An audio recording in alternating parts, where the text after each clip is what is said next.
This interview is with Mrs. Hattsie Craddock, who lives at 222 Stanley, Ardmore, Oklahoma. She was born at Marietta, Oklahoma on May 18, 1886. She came to Ardmore in 1899.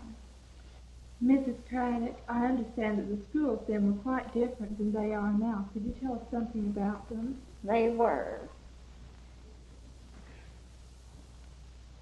The school was located in 3rd Ward in the Friendsley building. It was a wood construction. My teachers was Charles Evans, Anna Matthews, Mary Nibley, and Miss Anna Matthews. And going to school, why, we had no sidewalk.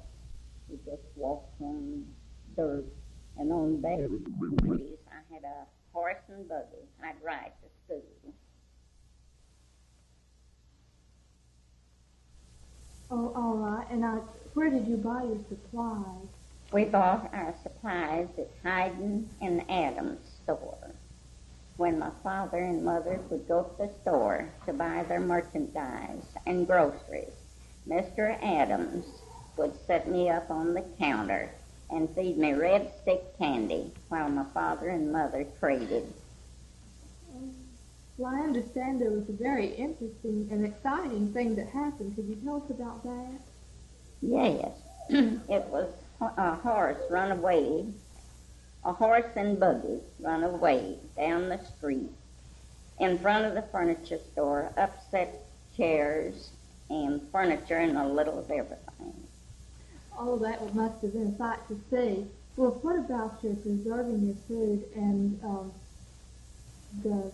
like peaches and corn? Well, my mother would cut the peaches off and put them on a sheet on top of the house or porch and dry them. At night, she would cover them up so the dew would not darken the peaches. And the coffee, she would buy what she called Arbuckle coffee, go home and dry it in the oven. And then my job was to grind it in a mill. Well, it's certainly different now when we get it already ground. What did you do for entertainment? Did you have parties and things like that? We'd have play parties, singing conventions, and our best entertainments was picnics where we could buy red soda pop and stick candy. Oh, I bet you look forward to those then. Well, what about your hospitals?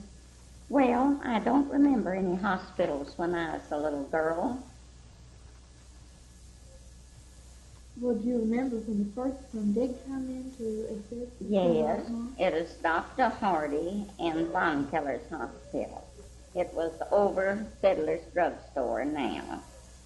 And Dr. McNeese was our main doctor, and he is in with Dr. Hardy and Von Keller. Well, what about your funeral home? Well, I don't remember any funeral homes when I was a little girl. I remember when my grandfather died, they'd come to Ardmore and bought lumber and built his coffin, put him in it, and buried him at Leon, Oklahoma. And, well, do you remember who ran the first funeral home here? Yes, S.B. Apollos and Bridgman and Brown. Is there anything else now that you remember that you could tell us? Well, I don't think so. All right. This recording was made on April the 18th by Jean Turnage, who was a senior in Ardmore Hospital, April 18th, 1956.